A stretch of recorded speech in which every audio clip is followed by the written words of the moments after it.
Ikhwan wal akhwat, rahimakumullah, yang sama-sama dimuliakan Allah Subhanahu wa taala, yang sama-sama kita muliakan, kita cintai, kita ta'zimi para wakil talqin, guru agung pangersa Abah dimanapun berada, bil khusus yang pada malam hari ini dibisahkan untuk membersamai kita dalam manaqib online internasional. Di antaranya hadir bersama kita sekaligus menjadi pemangku manaqib pada malam hari ini beliau Romo Ki Haji Mahya Al-Bukhari dari Jeddah, serta beliau juga hadir ada Romo Ki Haji Anang Asy'ari dari Surabaya, ada Romo Ki Haji Mustafa dari Madura, ada Ki Haji Hasan Bakri, serta Dr. Syubhan dari Cirebon dan Profesor Rahmat dari Yogyakarta. Semoga beliau, para wakil talqin, guru agung pangersa Abah, senantiasa Allah jaga, Allah berikan kekuatan untuk senantiasa istiqomah berkhidmat dengan Abah, dan senantiasa juga Allah berkahi kita semua dengan beliau, Allah berkahi semuanya, segalanya selamanya, amin ya rabbal alamin. Dan sama-sama kita cintai juga Bunda Haya, serta Prof. Priyatno, Bunda Sari, serta seluruh petugas manakib dan seluruh orang-orang yang dimuliakan Allah, orang-orang istiqomah dalam manaqib online dimanapun berada, ikhwan akhwat. Semoga kita semua selalu ada dalam doa Abah. Allah berkahi semuanya, segalanya selamanya. Amin ya Rabbal Alamin. Kita bersyukur di malam hari yang berbahagia ini masih dibisahkan, dimampukan dengan wasilah karomah Tuan Syekh Abah Au sebagai guru kita untuk duduk bermuajahah, berkumpul, menyatukan hati kepada Allah, menyatukan hati untuk cinta kepada guru mursyid, untuk selalu terhubung dalam hal-hal kebaikan. Semoga kita semua diistiqomahkan dalam hal kebaikan, istiqomah selamanya dengan karomah Abah. Amin ya Rabbal Alamin. Ibu Bapak yang dimuliakan Allah, baru beberapa hari ini kita semua telah melaksanakan syukur nikmat, yakni pada tanggal 17 Agustus, yaitu merayakan atau tasyakur atas HUT Republik Indonesia yang ke-80 tahun. Jadi Indonesia yang merdeka kita ketahui tanggal 17 Agustus 1945. Dan Guru Agung Pangersa Aba itu menegaskan memperingati bukan hanya bulan Masehi saja, tapi di sama Aba oleh Aba diperingati ketika bulan Ramadan, yaitu bulan Hijriah. Karena kita merdeka itu proklamasi tanggal 9 Ramadan, tepatnya di hari Jumat. Jadi tidak ada yang kebetulan. Nah, singkatnya saya diingatkan oleh Guru Agung Pangersa Aba, ini perlu kita syukuri bahwasanya simpelnya kupluk yang kita pakai ini merah putih di kepala kita atau tongkat merah putih, atribut merah putih tersebut sudah lama, beberapa tahun, 2 atau 3 tahun belakangan ini sudah dimaklumatkan sama Abah. Nah, kemarin waktu khidmah ilmiah di pusat, khususnya ketika kuliah subuh, Prof. Al-Amin itu menyampaikan, jadi bukan hanya bulan Ramadan saja dalam 12 bulan Hijriah yang telah diramadankan, tapi kita dalam 12 bulan Masehi itu telah di Agustuskan. Maksudnya itu atribut merah putih ini kita pakai khususnya ikhwan akhwat Abah bukan hanya ketika memperingati 17 Agustus atau bulan Agustus saja, bukan. Tapi setiap bulan, bahkan setiap kita sholat, khususnya 5 waktu atau hadir manakiban, maka perintah Tuan Syekh untuk memakai peci merah putih atau kupluk merah putih. Nah, ini tidak ada yang kebetulan, Ibu Bapak yang dirahmati Allah. Kenapa? Ternyata di antaranya insya Allah yang kami dapati dari karomah Tuan Syekh Abah yang kami rasakan, kalau bulan Ramadan, Abah telah meramadankan seluruh bulan kita, 12 bulan ini. Sehingga di akhir bulan ini setiap 10 bulan, 10 hari terakhir tiap bulan, kita sholat sunnah syukri Lailatul Qadar. Bersyukur kita telah mendapatkan hakikat Lailatul Qadar, yakni dengan talqin dikir. Sampai salah satu ulama mengatakan, Auqatuna kulluha Lailatul Qadar. Setiap waktu kita adalah Lailatul Qadar. Masya Allah. Kenapa? Karena kalimat hu inna anzalnahu yang Allah telah turunkan kantong asma tersebut ke dalam dada atau hati Nabi Muhammad SAW melalui malaikat Jibril sebagai Ruhul Amin telah kita terima. melalui Ruhul Amin fi hada zaman, yaitu Tuan Syekh Muhammad Abdul Ghaus sebagai silsilah yang ke-38. Maka setiap detik bahkan Allah mampu dengan izinnya berdetak setiap denyut hati hamba yang menyebut asma Allah dilipat gandakan lebih dari malam 1000 bulan, yaitu Lailatul Qadar. Masya Allah, alhamdulillahilladzi faddalana ala katsirin min ibadihil mu'minin. Ini merupakan karunia yang Allah berikan bagi orang-orang yang telah mendapat karunia talqin dzikir mayyasya hidayah khusus. Cara bersyukurnya diantaranya kita harus mengamalkan, mengamankan dan melestarikan. Nah, tidak ada yang kebetulan tadi kami katakan. Di antara 17 Agustus tersebut, sebagai ciri orang yang telah meraih kemerdekaan, maka orang ahli tasawuf, kita yang sedang, para salik yang sedang menuju kepada Allah, yang sedang berjalan di dalam thariqah bimbingan Tuan Syekh Pangersabah, maka di antara makna atribut merah putih ini adalah mencerminkan bahwasanya murid-murid Tuan Syekh telah dimerdekakan semuanya setelah mendapat talqin. Dari apa? Dari belenggu hawa nafsu. Dari belenggu hawa nafsu. Jadi mestinya kita ketika memakai atribut merah putih ini disadarkan setidaknya oleh Tuan Syekh kita orang yang telah meraih hakikat kemerdekaan. Mengapa? Simpelnya seperti ini, Bapak yang dirahmati Allah. Kalau orang merayakan setahun sekali 17 Agustus, mereka bahagia, bukan hanya dari segi agamis saja, tapi di luar itu ada perlombaan. Ada plus minusnya, bagus. Terus malamnya mungkin ada tasyakuran, sebagian ada yang ngaji, berdoa dan sebagainya. Tapi tidak menutup kemungkinan tasyakur atau bersyukur ini dengan cara yang maaf, agak nyeleneh atau aneh. Seperti, mohon maaf, mengundang, maaf sekali, penyanyi dangdut misalkan.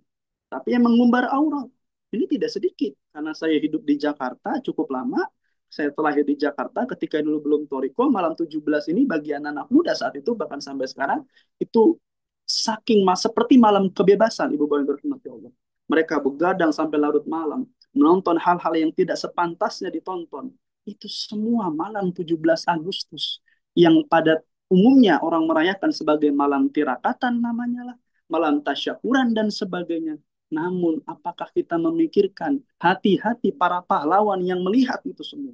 Para mujahidin yang Allah wafatkan di jalan Allah yang telah terkubur sekian puluh tahun, sekian ratus tahun, melihat orang-orang di zaman ini bersyukur dengan cara seperti itu, apakah itu meraih kemerdekaan? Tidak, ternyata dirahmati Allah. Itulah mestinya kita bertemu Syekh Mursyid agar ketika memperingati hari kemerdekaan, setidaknya kita bukan hanya bersenang-senang di malam itu, tapi kita mesti memiliki rasa syukur yang terbaik. Bagaimana caranya? Di antaranya dengan mengamankan, melestarikan amalia pecinta kesucian jiwa ini. Maka perbedaan pasti yang kita rasakan setelah ketemu dengan Syekh Mursyid untuk bersyukur kepada Allah atas berkat rahmat Allah yang Allah karuniakan untuk Indonesia. Maka cara bersyukur yang terbaik seperti ini. Kita mensyukuri nikmat Allah dengan tidak keluar koridor atau keluar dengan hal-hal yang membuat Allah murka terhadap kita semua. Perlombaan contohnya. Ini masih banyak di lingkungan kita. Lomba misalkan sebelum asar atau pagi jam 10 mulai. Ketika waktu duhur, azan berkumandang duhur, asar berkumandang, itu peluit lomba, suara lomba dengan speaker yang begitu kenceng, apakah berhenti? Mungkin sebagian berhenti. Tapi mayoritas yang kami lihat di lingkungan sini atau sekitar kami, masih banyak yang menabrak waktu sholat tersebut. Begitupun peringatan doa sebelum 17 Agustus. Biasanya ba'da maghrib, isya. Bablas lagi dalam arti kata, isyanya bisa belakangan. Kita tidak menyalahkan pengajaran orang lain, tapi semestinya orang yang benar-benar paham tentang arti kemerdekaan, maka tadi dia tidak dibelenggu lagi oleh hawa nafsunya. Maka Nabi mengatakan di dalam salah satu hadis yang masyhur juga sering Abah sampaikan ketika Nabi ada sahabat pulang dari peperangan, Nabi bersabda, "Roja'na min jihadil asghar ila jihadil akbar." Kita ini baru pulang dari perang kecil, kata Nabi SAW, menuju perang yang paling besar. Yakni, kata Nabi, jihadun nafsi. Jihad melawan hawa nafsu, ibu bapak yang dirahmati Allah. Maka sesungguhnya kemerdekaan yang telah diraih oleh kita yang telah ditalkin dan mereka yang belum sangat berbeda. Contoh seperti merah putih ini. Mungkin mereka bangga mengibarkan bendera merah putih, yaitu sangat bagus, paling tidak setahun sekali. Tapi murid Abah ini syukurnya sudah di atas rata-rata. Setiap manakib, setiap sholat yang 5 waktu, bahkan Abah mengatakan di antaranya, diri kita nih tubuh jadi tiang. Ini kita mengibarkan bendera iman, bendera Islam, bendera ihsan, bendera Indonesia. Ini tidak menutup kemungkinan bahwasanya ini merupakan sabda Nabi SAW, waktu itu kanizaini al-ahmar wal abyad dalam hadis. Nah, Abah sering menyampaikan, merah putih ini adalah perbendaharaan yang Allah titipkan untuk Nabi Muhammad SAW. Merah dan putih. Dan sebagai ciri orang-orang yang telah ditalkin, khususnya murid Tuan Syekh Pangat Sahabat, mari kita buktikan kita telah merdeka dari belenggu hawa nafsu. Paling tidak, sholat kita. Nah, as-sholatu imaduddin dalam hadis Nabi Abbas sering menyampaikan. Sholat adalah tiangnya agama ini. Seminimal mungkin, semales-malesnya murid Abah bisa dikatakan. Apalagi kita yang telah masuk lebih dari sebulan, apalagi setahun, 2 tahun, atau lebih dari itu, paling tidak kita lihat sholat kita bagaimana. Karena ketika sholat ini, cermin orang itu menang atau kalah melawan hawa nafsu. Karena dalam suara azan aja kan, hayya ala sholah, marilah kita sholat, gitu kan. Setelah itu, hayya ala falah. Marilah menuju kesuksesan, kemenangan. Masya Allah. Jadi antara sholat dan kemenangan, sholat dan kesuksesan tidak ada jeda.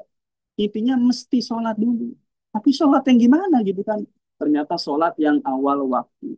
Nah, ketika kita ikut kepada Abah, kita memakai atribut merah putih ini, itu teguran keras untuk kita.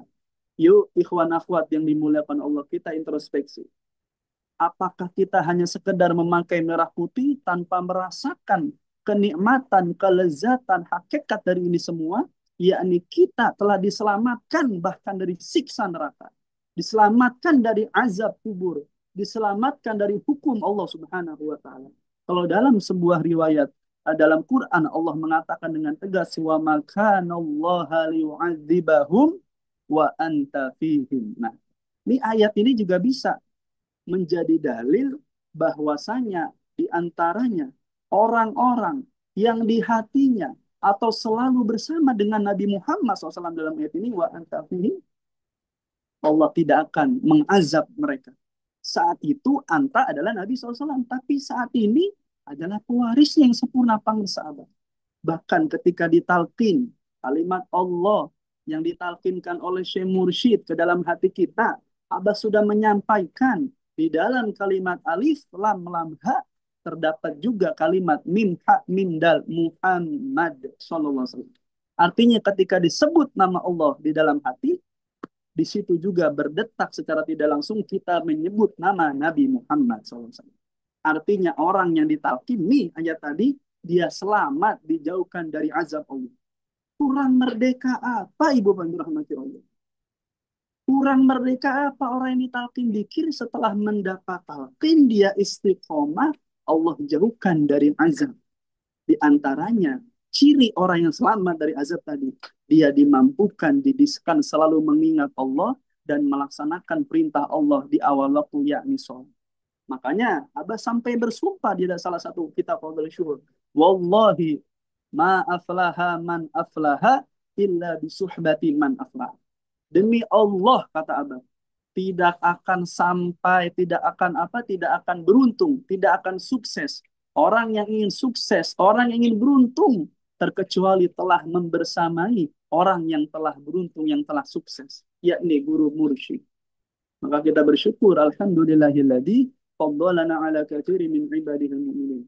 Kita diizinkan oleh Abah, oleh Allah hakikatnya diizinkan memakai atribut merah putih ini untuk menunjukkan kepada dunia. Inilah orang-orang yang telah ditalqin. Dia merdeka dari hawa nafsunya. Dia merdeka dari godaan setan yang terkutuk. Karena zikir yang ditanamkan oleh mursyid adalah senjatanya. Fa inna dzikra saiful mu'minin. Maka sesungguhnya zikir, kata Nabi SAW, adalah senjatanya orang yang beriman. Maka tidaklah berlebihan, bahkan sangat agung. Abah mendapat julukan Saifullah Maslul dari Abah Anom. Kenapa? Pedang yang terhunus.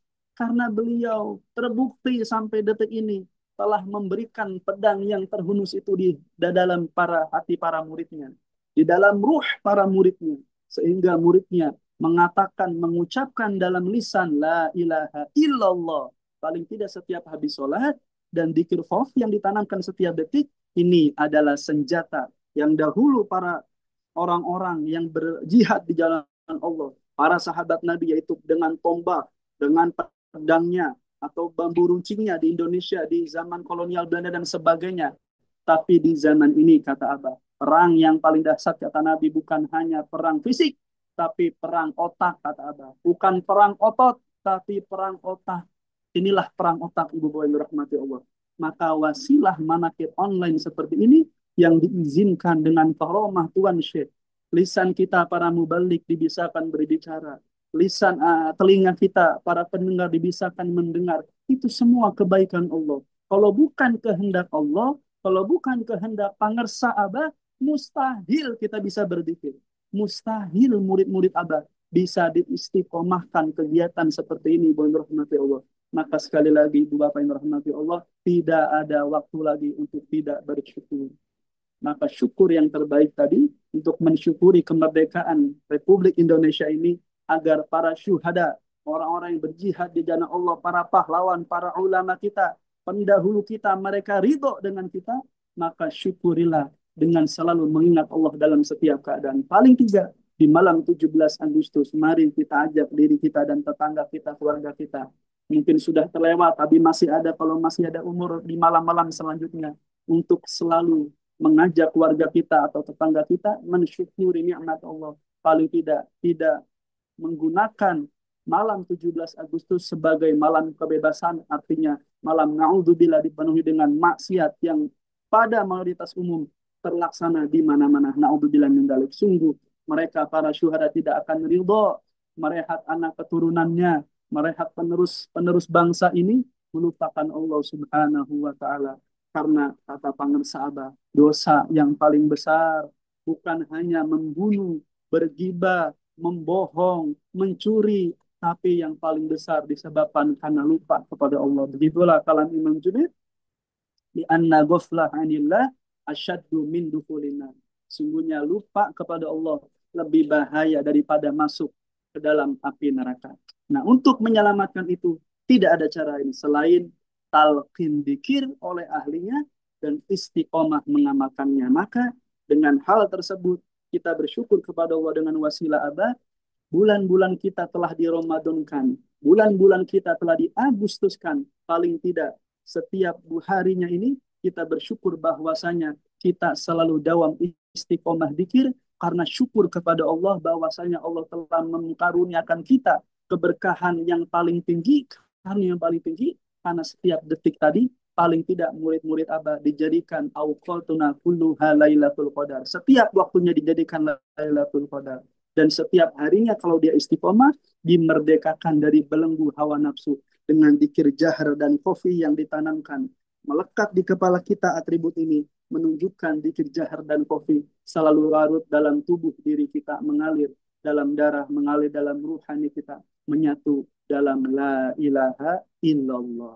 Semoga kita selalu diistiqomahkan dengan karomah wasilah Abah, dan semoga sisa usia kita dibisakan khidmat dengan Abah, sehingga seluruh aktivitas kita, pekerjaan kita, apapun yang Allah berikan, harta kita, ilmu kita, jabatan kita, semua yang Allah berikan semata-mata tanda kita untuk bersyukur kepada Allah melalui wasilah Abah untuk berkhidmat kepadanya. Terima kasih atas perhatiannya, semoga manfaat untuk saya dan kita semua. Allahumma muwaffiq ila aqwamit thoriq. Assalamualaikum warahmatullahi wabarakatuh.